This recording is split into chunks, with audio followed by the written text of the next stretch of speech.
Bonjour à tous, avec l'aide de Dieu, nous allons étudier le cours numéro 14 dans le Rambam Sefer HaMitzvot, commandement négatif numéro 16, l'interdiction qui est aux séducteurs, les hassites. Alors on a deux personnes, on a un messite, on a un moussat, on va le répéter plusieurs fois dans les prochaines mitzvot, c'est la raison pour laquelle on ne va pas traduire à chaque fois, on va expliquer d'abord.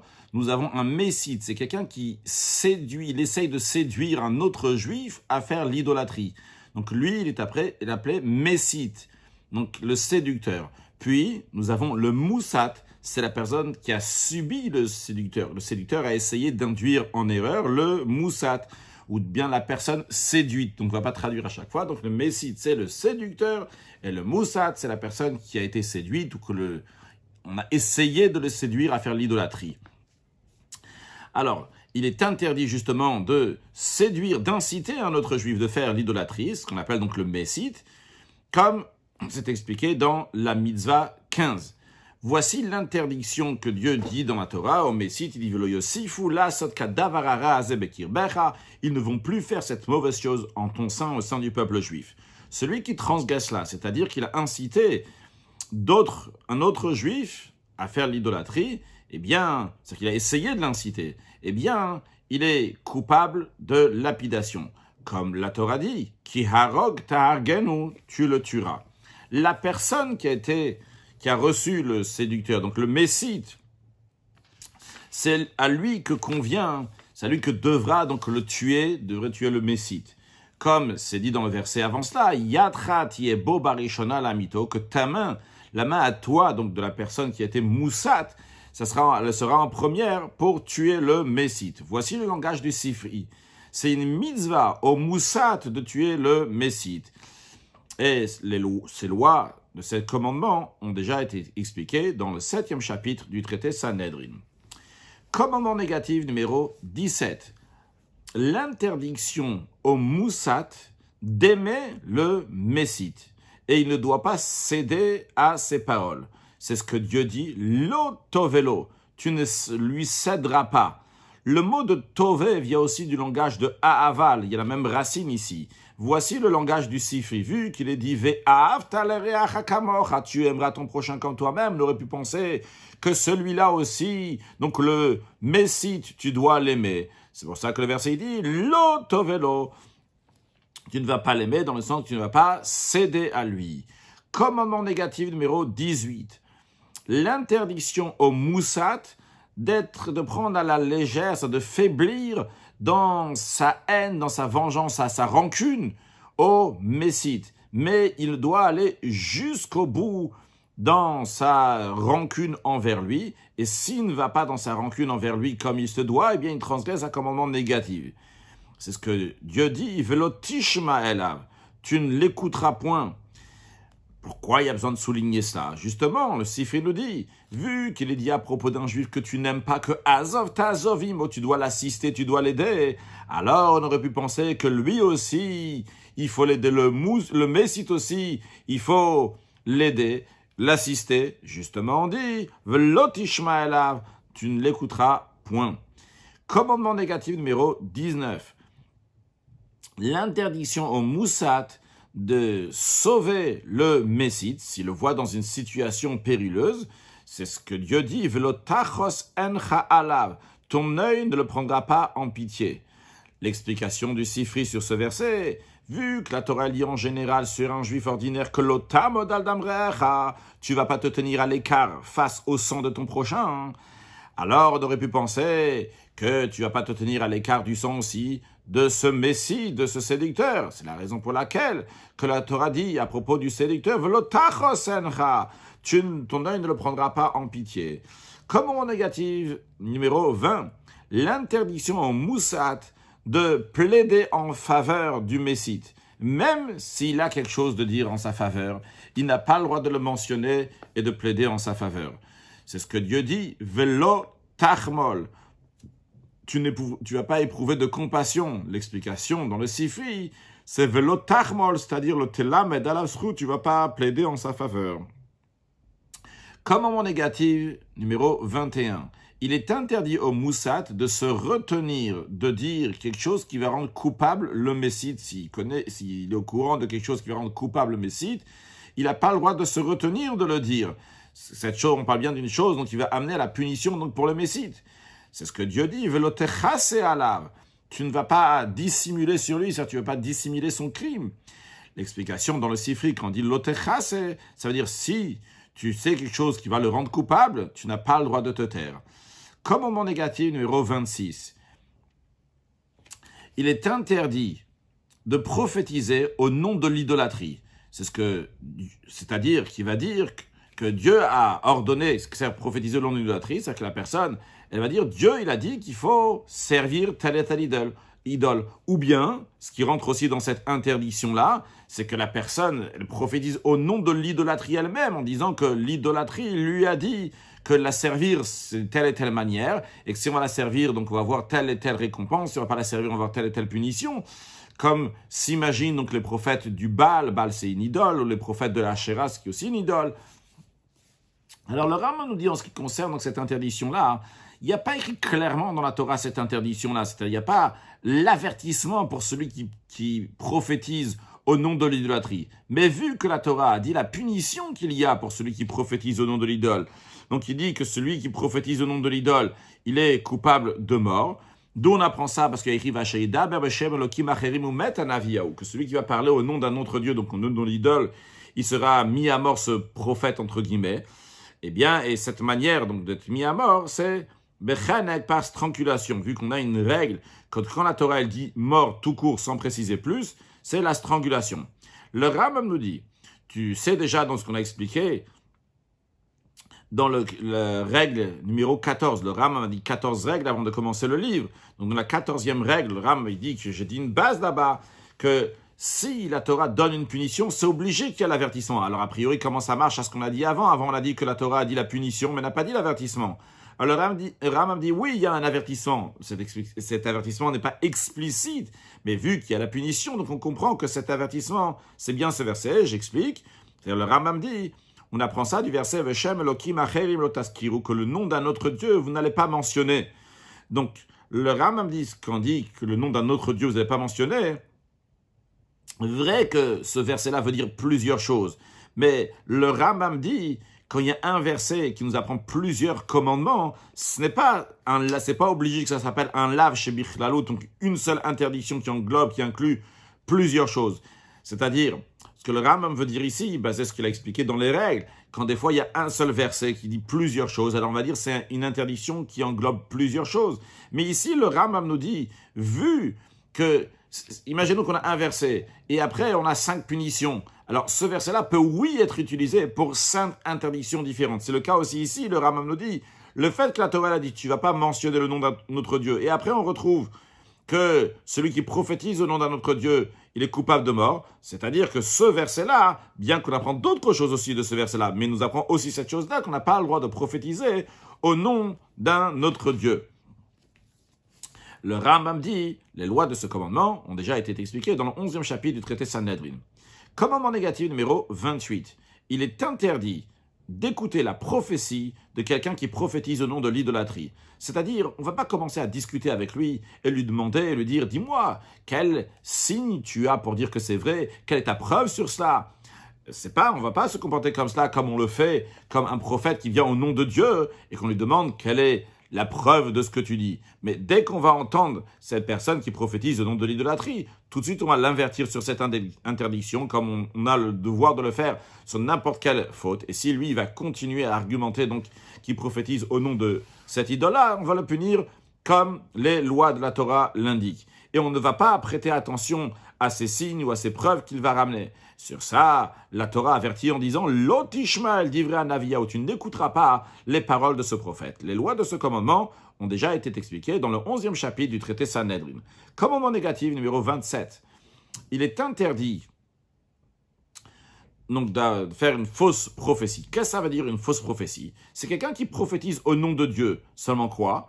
Il ne prophétise pas quelque chose que Dieu lui a dit. Dieu lui a rien dit. Dieu lui dit que Dieu lui a dit. Ou bien, dans cette interdiction-là, il y a aussi, quelqu'un, il dit quelque chose au nom de Dieu qui a été dit à un autre prophète. Donc lui, il fait semblant que c'est lui-même le prophète, alors que cette prophétie, c'est une vraie prophétie, mais elle était dit à un autre prophète, et lui, il a dit comme ça, en son nom que Dieu lui a dit ces choses-là. Donc ça, c'est cette interdiction. Où est-ce qu'on retrouve dans la Torah que c'est interdit? La Torah dit, un prophète qui va prophétiser en disant quelque chose en mon nom, le nom de Dieu, alors que moi-même, je ne l'ai pas ordonné de le dire. Celui qui transgresse cette interdiction-là, il est aussi coupable de transgulation, qu'on dit aussi donc par rapport à d'autres qu'on a pris avant qui sont coupables de strangulation. Et d'ailleurs, le Rambam dit, lorsqu'ils ont mentionné tous ceux qui sont strangulés, comme ça on dit, me semble, nechnakim. Donc, il y a écrit, entre autres, dans la Mishnah, dans le traité Sanhedrin, Unevi Sheker, celui qui a prophétisé à faux. Là-bas, dans la Gemara, il est dit qu'il y en a 3 qui sont mis à mort par les hommes, c'est-à-dire par le tribunal, par les êtres humains. Il y a écrit Asher Yazid Daber Davar Bishmi, celui qui va prophétiser, qui va faire exprès intentionnellement de dire quelque chose en mon nom. Donc c'est celui qui prophétise quelque chose qu'il n'a pas entendu de Dieu. Quand il dit après, parce que je ne lui ai pas ordonné à lui de dire, ça veut dire, mais si ça a été ordonné à un autre prophète, eh bien, lui aussi, il est coupable de mort. Puis il y a écrit, celui qui va parler au nom d'un autre Dieu. Il s'agit de celui qui prophétise au nom de l'idolâtrie. Donc on voit que ces 3-là donc, sont mis à mort. À propos de tous, il y a écrit « Ou metanaviyahu », ce prophète va mourir. Et chaque fois que la Torah elle dit « mort tout court », c'est « chanek », c'est la strangulation. Les lois du faux prophète ont déjà été expliquées dans le 11e chapitre du traité Sanhedrin. Commandement négatif numéro 29. L'interdiction qui nous a été enjoint de ne pas craindre, on n'a pas le droit de craindre un faux prophète ou bien de se retenir de le tuer vu qu'il a prophétisé au nom de Dieu. Non, il ne faut pas avoir peur du tout de le punir, vu qu'on sait que c'est un mensonge, et comme la Torah dit, « Lo tagur mimenu » tu n'auras pas peur de lui. Voici le langage du Sifri, « Lo tagur mimenu » quand on dit « tu n'auras pas peur de lui ». Ne te retiens pas de dire donc, quelque chose qui va le rendre coupable. Les lois de ce commandement ont déjà bien été expliquées dans notre introduction de Perusha Mishnah, le Ram est un Perusha Mishnayot, et là-bas, donc, il a bien expliqué cette interdiction. Donc, il ne faut pas avoir peur de punir ce prophète. Juste un instant, s'il vous plaît.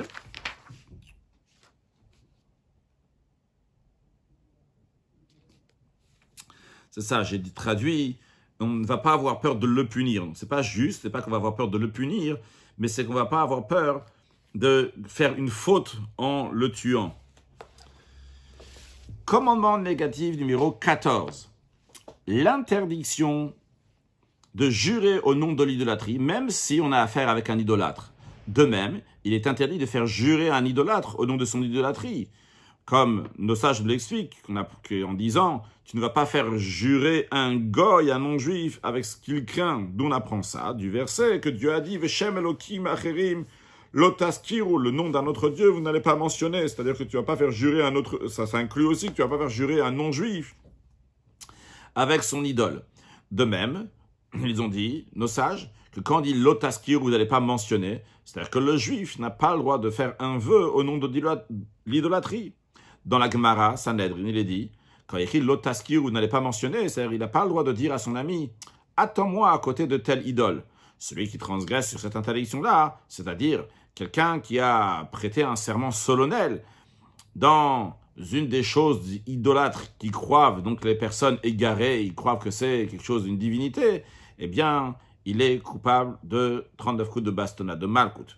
Dans le traité Sanhedrin, il est dit, lorsque là-bas on parle dans le contexte, là-bas on parle de l'interdiction d'enlacer l'idolâtrie, une idole, de l'embrasser, de balayer, nettoyer devant elle, etc. Des choses qui ont marque d'honneur et de respect, d'amour. Il y a écrit que sur tout ça, la personne, elle ne reçoit pas les 39 coups de bastonnade, à l'exception de celui qui fait un vœu ou qui jure au nom de l'idole, que lui reçoit les 39 coups de bastonnade. Les lois de ce commandement-là ont déjà été expliquées dans le 7e chapitre du traité Sanhedrin. Commandement négatif numéro 8, l'interdiction de faire les pratiques du Hov. C'est quoi cette pratique du Hov? C'est que la personne, elle fait certaines encens et il fait donc certains rites, certaines actions jusqu'à donc il a l'impression d'entendre une voix qui vient dessous ses aisselles, cette voix-là qui répond à ce qu'il a demandé. Donc c'est une sorte d'idolâtrie.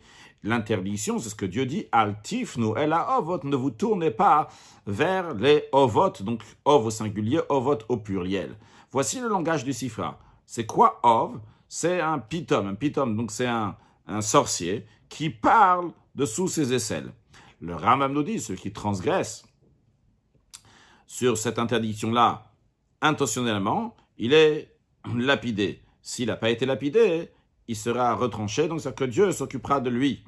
Et s'il avait fait ça par inadvertance, eh bien il doit ramener un sacrifice expiatoire qui est fixe, c'est-à-dire c'est toujours le même, ça ne change pas en fonction de ses moyens, c'est toujours le même sacrifice expiatoire. Le Rambam dit, quand est-ce que la personne est coupable dans ce qu'on vient de dire, qu'elle soit de manière inadvertance ou faisant intentionnellement, dans les deux cas, c'est uniquement celui lui-même qui a fait cela. Et le Rambam dit, les lois de ce commandement ont déjà été expliquées dans le 7e chapitre du traité Sanhedrin. Commandement négatif numéro 9.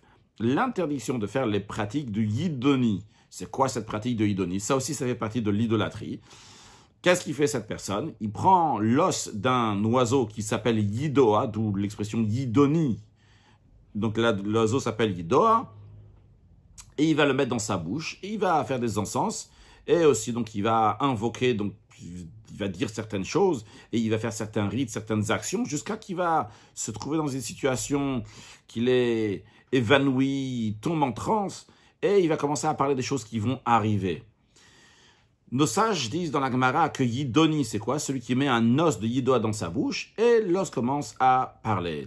L'interdiction de cela, c'est ce qui est écrit, Altifnu el haovot vel Yidonim, ne vous tournez pas vers les ovot et vers les Yidonim. Maintenant, le Rav nous dit, vu que dans un seul verset, il y a écrit « Ne vous tournez pas vers les ovot et les idonim », ne pense pas que c'est un lav chez Birchalot, c'est-à-dire une seule interdiction qui englobe les deux. Non, le fait que la Torah, quand elle parle de la punition, elle punit aussi bien le ov et aussi bien le yidoni, comme on va voir dans un instant le verset. Et à chaque fois, la Torah elle a dit, donc, celui qui l'a fait, s'il a fait ça intentionnellement, il est coupable de ce qu'il a d'être lapidé. Et s'il n'y avait pas de témoin, c'est le tribunal, donc on ne l'a pas fait, en tout cas, s'il n'a pas été lapidé, eh bien, c'est Dieu qui va le retrancher.